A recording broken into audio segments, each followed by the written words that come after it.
নমস্কাৰ চাবিদসকল চৰকাৰী কৰ্মচাৰীসকলে 5 ধৰণে লাভান্বিত হ'ব হয় চাবিদসকল আপোনালোকে ঠিকই শুনিছে বিশেষকৈ অষ্টম দৰমহা আয়োগত চৰকাৰী কৰ্মচাৰীসকলে বহু পৰিমাণে সকলৰ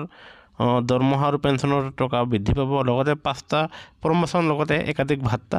হয় চাবিদসকল আপোনালোকৰ কাৰণে বিশেষ হেতু খবৰ লৈ আহিছোঁ আৰু হে আপোনালোকে পনে আপোনালোকে এয়া চাব আমি আপোনালোকক দেখুৱাবলৈ যত্ন কৰিছোঁ শেহতীয়াকৈ কেন্দ্ৰীয় চৰকাৰৰ বিশেষ বৈঠক অনুষ্ঠিত হয় national council of joint consultative মেছনেৰীৰ এগৰাকী কৰ্মচাৰী বিষয়াৰ সৈতে এক বৈঠকত অষ্টম দৰমহাৰ সৈতে জড়িত দাবীসমূহ আলোচনা কৰা হয় ফলত কেন্দ্ৰীয় চৰকাৰৰ কৰ্মচাৰীৰ দৰমহা আৰু পেঞ্চন বৃদ্ধি পাব অন্ততঃ সেই সম্ভাৱনাই সৃষ্টি হৈছে আৰু লগতে কোৱা হৈছে যে কেন্দ্ৰীয় চৰকাৰৰ কৰ্মচাৰীৰ দৰমহা আৰু পেঞ্চন সম্পৰ্কীয় বিষয়ত চৰকাৰৰ লগত আলোচনা কৰা এই সংগঠনৰ মূল কাম কেন্দ্ৰীয় চৰকাৰৰ লগত ডিআৰৰ লগতে বিভিন্ন বিষয় লৈ আলোচনা কৰা হৈছে অষ্টম দৰমহা আয়োগ সন্দৰ্ভত কেন্দ্ৰীয় চৰকাৰৰ কৰ্মচাৰীসকলে যি দাবী আছে তাৰ ভিতৰত অন্যতম হ'ল কেন্দ্ৰীয় চৰকাৰৰ কৰ্মচাৰীৰ দৰমহা বা দৰমহা স্কেল সংশোধন কৰা আৰু স্কেল সংশোধন কৰিলে আপোনালোকৰ দৰমহা আৰু পেঞ্চন বৃদ্ধি পাব সকলো বিভাগৰ কেন্দ্ৰীয় কৰ্মচাৰীৰ দৰমহা সংশোধন কৰিব লাগিব গ্ৰাম্য ডাক সেৱকৰ দৰমহা ভাত্তাৰ পৰা অৰ্ধসামৰিক বাহিনীৰ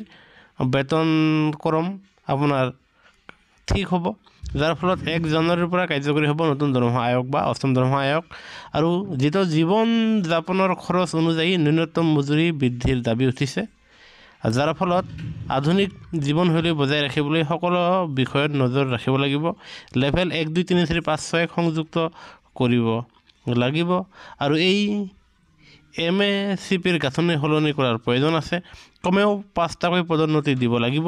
কেন্দ্ৰীয় চৰকাৰৰ কৰ্মচাৰীৰ দৰমহা আৰু ডিএ সংশোধন কৰিব লাগিব আনহাতে 65 বছৰ বয়সৰ পৰাই 5% পেঞ্চনৰ দাবীও জনোৱা হৈছে আৰু যিটো ইয়াত চাব প্ৰতি 5 বছৰ মূৰৰ পেঞ্চন বৃদ্ধি কৰিব লাগে আৰু নতুন পেঞ্চনাৰসকলে যাতে সামান্য সুবিধা লাভ কৰে তাৰ প্ৰতি লক্ষ্য ৰাখিব লাগিব আৰু 2004 চনৰ 1 জানুৱাৰীৰ পিছত চাকৰিত যোগদান কৰাসকলে পুৰণি পেঞ্চনৰ সুবিধা লাভ কৰে আৰু কেন্দ্ৰীয় চৰকাৰৰ কৰ্মচাৰীসকলক স্বাস্থ্য বীমাৰ যি যত্ন সেয়া তাৰ ভিতৰুৱা সুবিধা আগবঢ়াব লাগিব আনহাতে গুলি বাৰুদ অস্ত্ৰলৈ কাম কৰা সকলো শ্ৰমিকৰ বাবেও পৃথক বীমা আৰু ভাত্তা কাৰ্যকৰী কৰাৰ দাবী জনাইছে NCJCM ষ্টাফ পক্ষই চৰকাৰৰ সন্মুখত অষ্টম দৰমহা আয়োগৰ ওচৰত উপৰোক্ত আপোনাৰ 5টা চৰ্ত বান্ধি দিছে যাৰ ফলত যদিহে সেয়া অষ্টম দৰমহা আয়োগৰ কমিটিয়ে সেয়া মানি লয় চৰকাৰে গ্ৰহণ কৰে তেনেহ'লে চৰকাৰী কৰ্মচাৰী পেঞ্চনাৰসকলৰ যি ফিফমেন ফেক্টৰ 2.86 হোৱাৰ সম্ভাৱনাৰ লগতে আপোনালোকৰ প্ৰতি 5 বছৰ অন্তৰালত পেঞ্চন বৃদ্ধি হোৱাৰ লগতে আপোনালোকৰ স্কেল আৰু পেঞ্চন লগতে প্ৰমোচন আপোনালোকৰ সংশোধন হ'ব আৰু আপোনালোকে যথেষ্ট পৰিমাণে উপকৃত হ'ব সেয়েহে চৰকাৰী কৰ্মচাৰীৰ প্ৰতি আপোনালোকে চেনেলটো নিশ্চয় লাইক কৰি শ্বেয়াৰ আৰু ছাবস্ক্ৰাইব কৰিবলৈ নাপাহৰিব